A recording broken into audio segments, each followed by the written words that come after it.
Lord, then I was mute. Hi, everybody. How are you doing? I pray all is well. I hope you all are having a great Tuesday. Lord, then I was mute. Hi, everybody. How are you pray doing? You all are having a great Tuesday. And we are going to talk about a few things tonight. I hope you all are in for a treat, maybe. You might not be, but we're going to talk about it. I'm sorry, y'all. It's just like a lot going on. Anywho, I am going to start with our Did You Know in Black History. Yes, we always have to start off with our Did You Know in Black History because some people just don't think Black people did much in Black history. This week, we're talking about Sarah Boone. Sarah Boone. Let me put my glasses on, y'all, so I can see what's going on. Aha, I can see Jesus. During the 19th century, the ironing board was something that was used almost daily. However, it was improved by Sarah Boone, an African-American woman who was born into slavery. Sarah Boone was the first African-American woman to receive a patent, in one of them, in history.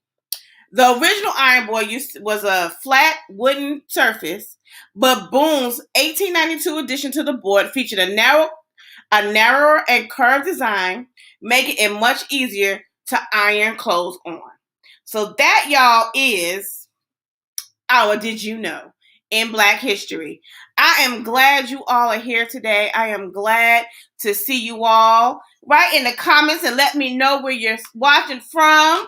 Hey, Brittany. Hey, Angela. I love you too, Brittany. Now let's get started. We have been talking about what is it? We have been talking about police shootings of African American and brown and Black people. I was asked to talk about this story right here about Donovan Lynch. It was a young man that's in Virginia that was shot by the police back in March, on March 26th of this year. Now, as everyone knows or do not know, he is Pharrell, the producer, the singer, the great talent's cousin. And I heard about it, but I was looking at the Chauvin stuff and trying to figure out some things with that. So I actually started reading up on Donovan and how everything had started. I'm a little confused. I don't know about nobody else, but Yomi is a little confused when it comes to these police shootings. Now, the original report from Virginia police stated that the police officers went into an area and it was an armed citizen. They ain't say whether it was a Black man or whatever. It was an armed citizen. And that's when they wound up shooting. They started shooting. And that's when they shot Donovan and his friend. Donovan wound up getting killed. And it baffles me how you can go into something being a police officer. You don't see a weapon or you don't see anything. You just see somebody and you start shooting. So I was trying to find out, what did they get in a confrontation? A confrontation where was there a fight outside? But all I could find was that Donovan and his friend were out and something was going on, but Donovan was walking away. And so he got shot. Now, if he was walking away, how is this a threat to a police officer? I don't know. Don't know. I'm still trying to be optimistic. Hopefully everything will come out. But then there's this caveat where it says that the officer and Donovan and Donovan's friend knew each other. So they don't say how. They went to high school together, but they don't say what type of friendships they had. And we don't know all the logistics of this case is really strange because they're really not talking about it. They're really not putting anything out there for us to see the nitty gritty of it. What I found very interesting, and it was on the Virginia pilot, that when a police officer comes to a scene, that the body cam should be activated. This one was not activated. There's no footage of what happened. The store, the buildings around, there's no footage of the incident. So that's baffling me. Like, how can you have an incident like this? One, the body cam is not activated. And then the police chief comes out and states that there was a weapon, a gun per se, found in the vicinity of where the shooting took place. And it didn't belong to Donovan. It was just around in the vicinity. So why would a police officer coming up saying that, hey, he got a call saying something was going on, and he starts shooting? Now, this is something that I can't, I'm tired. It's like every single week is something going on. Every week is like a death of a Black and brown person. It's getting out of control. And I don't know about you all, Instagram, Facebook, I'm tired. I am beyond tired. I'm at my wit's end with all these police shootings of Black people. Anyway, the family is saying that the body was moved. He was moved from where he was shot at to a different place. And again, the police chief comes out and states that he was moved so the officers can perform life-saving measures. Why do you have to move the body? I thought you just, if you're on the stomach, you flip him over and you start CPR. Why would you have to move the body to somewhere else? Well, the officer is saying that he was in a bad place and he didn't feel safe. There was other officers around. How did you not feel safe? Right? I am overwhelmed. I was watching, again, another video today. It was on the Young Turks. I don't know if you all ever watched that show or seen the newscast on them, but it was a white man, about 6'3", 6'4", I know a good 280. It was a Black Lives Matter protest coming, and they was crossing the street. He got mad. He jumped out his car, started cussing him out. He wanted him slapping a Black girl and pushing a Black man. And the police officer that was there was white, didn't do a thing. Didn't try to harm him. As a matter of fact, he was trying to calm the guy down, telling him to stop, and the guy mushed him in the face. And what did he do? Nothing. He didn't pull out a taser. He didn't pull out a gun. He didn't do anything, but escorted him back to his car. While this man was steady pushing, ran, going crazy, cussing the officer out. But we put our hands up and we get shot. We put our hands on our steering wheel, we get shot. We may resist arrest, we gonna get shot. We might get a knee on our neck, and we're telling you we can't do something. And then I saw another lady, about 60-something-year-old woman who was on her way to a funeral. And she, first of all, I because my father, he drives like Miss Daisy, and I love him, y'all. I promise you I do. But when they got that music up, their old school music, and they get to thinking, he don't see nothing around him. He driving slow, or he may be speeding. It just depends on what day. But it ain't too much speeding going on with my father. But she was driving in a car, and the police officer got behind her. He had his lights on. She was focused on the road. Again, elderly people usually have their blinders. They looking straight ahead. They ain't looking from the side to side. They ain't looking back. And about, I think it was about 6 or 7 miles, the police officer followed her. When she realized that the officer was following her and not someone else, she pulled over.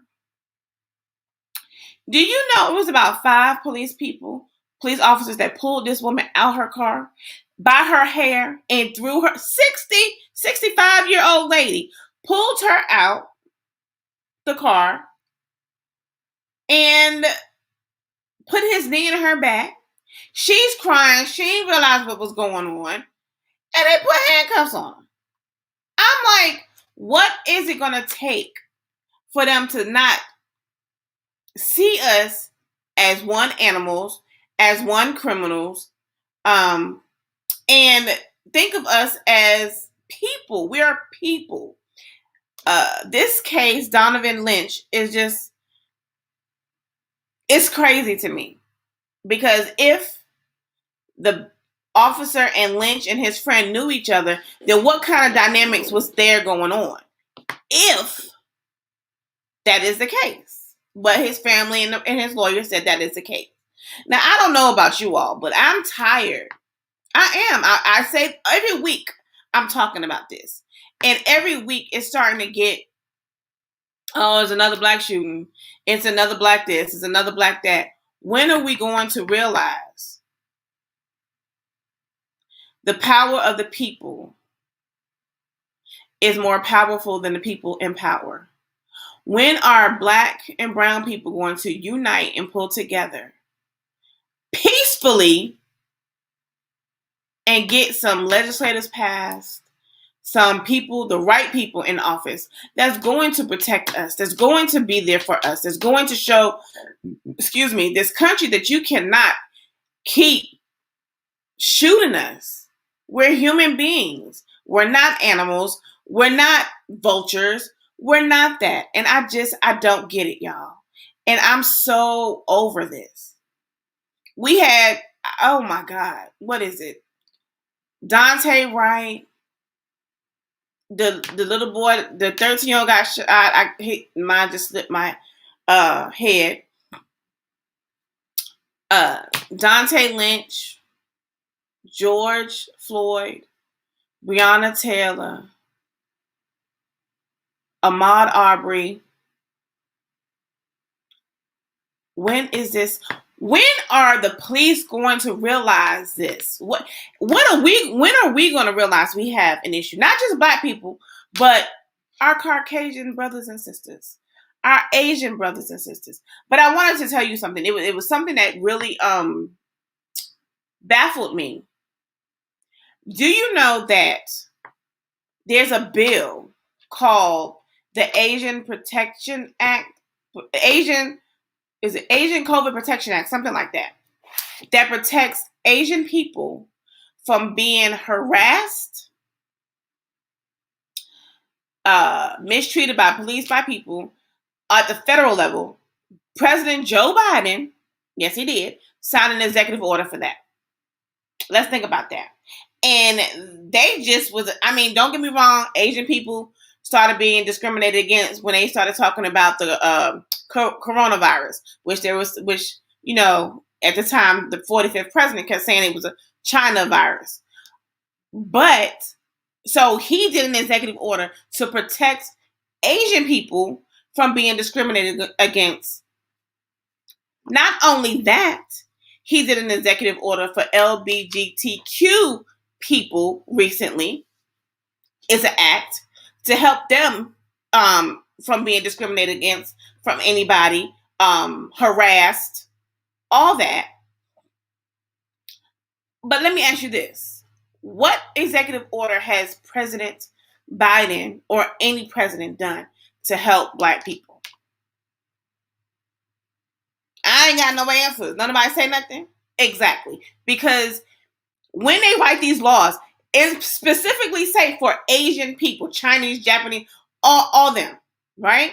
It specifically states to protect this ethnicity, this race, these type of people.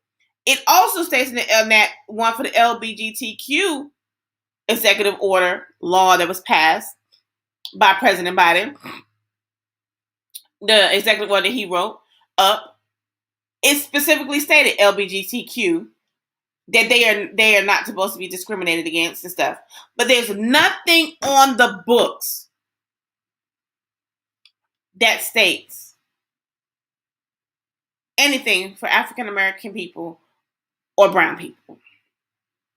Nothing. He has not done anything since he's been in office to help us. Now, let's be very clear, and I'm going to say this right now. I have nothing against President Biden. I voted for him. I think some of his policies I can agree with, some of his policies but that's politics, right? But he sat on, I believe it was the Breakfast Club, and stated, if you don't vote for him, you're not black enough. Well, guess what? Black people came out and voted for President Biden, and he still ain't protecting black people. Now, he did do the George Floyd police reform bill, but that's for all people. It specifically does not state for black people. It says all people, all races. What about a bill specifically stated to protect African American men and women? Why is there not an executive order, a bill, or anything? You want to know why? Because look, this is just my opinion. This is just my thoughts. Do they really want to protect us? They want our votes. But do they really want to protect us? Again, I have nothing against the president in office now. I have nothing against anything. But when is the president going to stick up for African American people? Oh, they said President Obama at the time was going to do it. Now, listen, I understand politics, and I understand that the people that are in office have a lot to do with that. But let's be realistically. The Senate or the House, who were mostly Republicans, white Republicans, was not going to let President Obama do anything for black people. 45 was not going to do anything for black people. Now we have a president is in office, Asian Pacific descent and African American woman as vice president, which I adore and I'm happy for and I'm glad, right? When is there going to be a bill for only African American people? Not to say just all people, but African American people. When is there going to be a bill or a law passed for that? Again, the George Floyd police reform bill, that's protecting all Americans from the knee, the chokehold, and there's some other things they put in there. And it is a good bill, right? It really is. But he also did the executive order for the COVID Asian something Act bill to protect them from being discriminated against. It's a federal an offense. You could go to prison. The same thing for the LGBTQ. Now, again, I have nothing against these people or their race. I'm just speaking the fact that if you can do an executive order to protect these classes of people, why not protect brown and black people? That is something that we as America, let me rephrase that, as African American people and brown people, that means Mexicans, Puerto Ricans, all Latino, all them. You need to ask yourself, what is it that we can do? Well, I can tell you what you can do. You go out and vote for your politicians, your mayors, your governors, your police chiefs, your DAs, your local House of Representatives, your federal House of Representatives, your Senate, your president. But it starts at the lower level. Your councilmen and women. Those are the people that can make a difference on a lower level, and then it trickles up, right? But as long as we have people in office that don't see nothing wrong, and we ain't trying to put their feet to the fire they're going to keep doing us the way they do us. And I hate the fact that that is going on. I do. I hate the fact that this is going on. I truly wish that we could find a way to be heard and seen. Not violently, but non-violently. And it made me think about when Martin Luther King was alive, and you have all those big John Lewis, what's his name, Jesse Jackson, all these people back in the 50s and 60s and 70s that fought for us to have some type of civil rights. But let's go back to that. The civil rights was for all people, not just for Black people. It wasn't just meant for Blacks, African Americans. It was for all people. So we have to take a look at the system. And I'm tired of talking about, I'm so tired of talking about Black and brown people being killed by police officers. But until we get police chiefs in there, not only the police chiefs, but trainers, and hold these officers accountable for the things that they do, instead of it being a trophy to pick off of Black and brown people, it's going to continue. Like I told y'all earlier, when I watched the video on the Young Turks, and they were talking about the man out there cussing the police officer out, pushing him, and he slapped a chick in the face. Was it in the face? In her arm, her face and her arm. And the police officer didn't do anything with him. Hey. That's all he did? That's it? That's all he got? He was about, the guy was about 6'3", 6'4", maybe 280 pounds, yelling, fussing, cussing, pushing the officer, cussing in his face, spitting. I mean, doing it all. That officer he didn't pull out no taser nor no gun, because he didn't feel threatened. But we are, again, there with our hands in the air,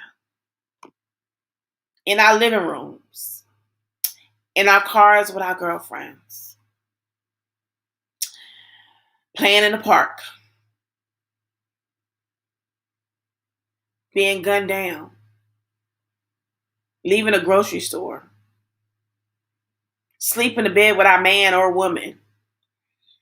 We are being gunned down because they feel threatened. But hey, it ain't nothing new. It's been going on forever, right? It's been going on for a long time.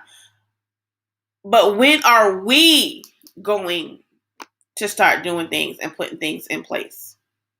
If y'all are commenting, I'm sorry. I don't see any comments. I don't know what's going on. I don't see anything. So please forgive me. So racism is alive and well in this country. There's some good. Let me say this. There are some very good police officers. There are very good judges. There are some very good DAs, and there are very good. But then you have a sour apple in the bunch that makes all of us look bad. What is it going to take? What do we have to do? And it all starts with us, you know? It all starts with us. What can we do about racism? Educate yourselves on it.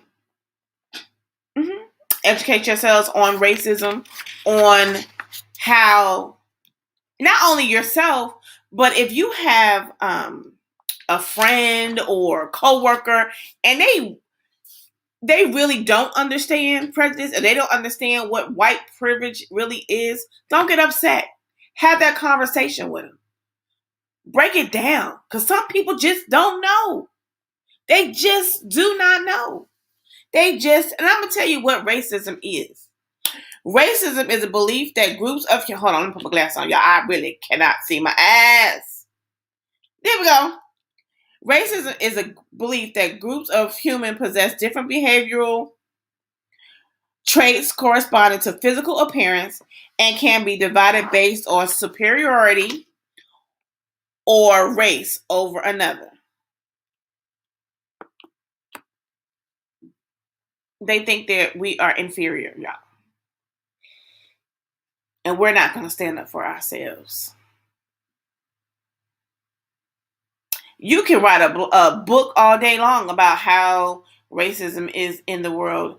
I watched that the show with Taraji P. Henson. What is it? Oh Lord. Frenemies, the best of frenemies. And it was about the leader of the KKK and a black woman. He was diehard KKA. Couldn't stand black people, this, that, and the other. But once they got to work, they had to work together. They had to sit in a room together. And they started seeing where the other one came from. He turned in his cape and his robe. And they became the best of friends. Until the day he died. Why don't we do that today? Instead of getting angry and mad, sit down with some people and talk to them and let them know, hey, this can't keep going on. We can't keep, all police officers cannot keep killing us. The people in Congress, y'all have to do something about this. Yes, we have school violences, people shooting each other. I mean, going into school, which is the dumbest thing in the world. That's a whole nother topic. We're going to get to that too. But what is it going to take for people to realize that we are human beings? Oh, I know. Change the Constitution. Mm-hmm. Take out that 3/5 rule and that 2/3 rule. We are human beings. Yes, we are. But I also need y'all to understand, black folks, y'all listening? Get a little closer and listen to what I'm saying to you right now. It's a thing called colorism. That's next week's show, but I'm bringing it up so y'all can be prepared for that talk, okay? We, as a group of people, we're not racist against each other. We have what's called colorism. And colorism hurts you just as bad, maybe even worse than racism. Because you're putting your own race down. Your own race. Mm-hmm. But that's next week's show. I just wanted to give you a sneak peek of that. Because we, as a country, have to do something better. I'm tired of talking about police shootings. I'm tired of people. Well, what can we do? What do you mean, what can you do? Go protest in front of your police stations. That works. Protest. Don't tear nothing up. Don't say Yo-Yo said. Yo-Yo said peacefully. Peacefully. Do y'all hear me? Protest. In front of your police stations. In front of your mayor's offices. Your city. Go to your city council meetings. Write letters to the senators of the state. The governor. If you, the people, will stand up. These people will stand up for yourselves peacefully. Now, don't get me wrong. Now, sometimes you got to pull a Malcolm X on them by any means necessary. But start off peacefully. Let's see, peacefully talking to each other. Right? And see if that works. See if that works. See if we can get some kind of change in this country against police brutality against black and brown people. I'm tired. To where it's like, I'm numb, and I hate to say that. I hate to say that. As my banner back there says, Black Lives Matter. Don't come up here tumble some all lives matter, blue lives matter. Oh, shut up with it. Be quiet. We ain't never said all lives don't matter. We know that. But when are our lives going to matter? When are we going to matter? When? When? But we have to matter to ourselves first. Hey, you can even write an email and a letter to your president. Mm-hmm. And demand that he do something to protect Black and brown people. You can. But people, let's think about this too. My Black and brown people, y'all gotta stop and start standing up for each other instead of putting each other down too. That's that colorism stuff. And if we give them an itch, they're going to take a mile. So we got to start protecting ourselves and standing up for ourselves and stop degrading ourselves. Oh, Lord, that's a whole nother thing. We're going to talk about that next week, y'all. We're going to talk about it next week. But I want y'all to understand what I'm saying to you tonight.